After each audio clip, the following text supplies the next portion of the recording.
அனைவருக்கும் YouTube best land சக்தியின் அன்பு வணக்கம். அதோ மேக ஊர்வலம், அதோ மின்னல் தோரணம், அங்கே இங்கே தாங்க அதிர்ஷ்ட காற்று வீசிய இடம். ஸ்கொயர் ஃபீட் விலை 30 அடி ரோட்டில் 1550 ரூபாய்க்கு கிடைச்சா சிஎம்டி அப்ரூவ்டு இடம். இந்த இடம் கடவுளின் அருளோட இடம் வாங்குறவங்களாம் வீடு கட்டுறாங்க. ஆஃபர் ரேட்டாக 30 ஃபீட் ரோட்டில் வடக்கு வாசல் நார்த் ஃபேஸிங்கில் 1450 ஸ்கொயர் ஃபீட் 18,50,000 தாங்க. இது கொஞ்சம் கிராஸ் இடம்.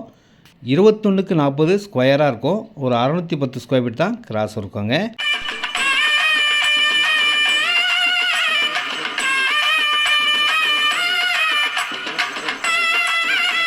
பக்கத்துலேயே ஸ்கூல் இருக்குது, காலேஜ் இருக்குது, வண்டலூர் மீஞ்சூர் படப்பை தாம்பரம் போகிற பைபாஸ் ரோடு இருக்குது, கடைகள் இருக்குது. வீடுகளுக்கு நடுவில்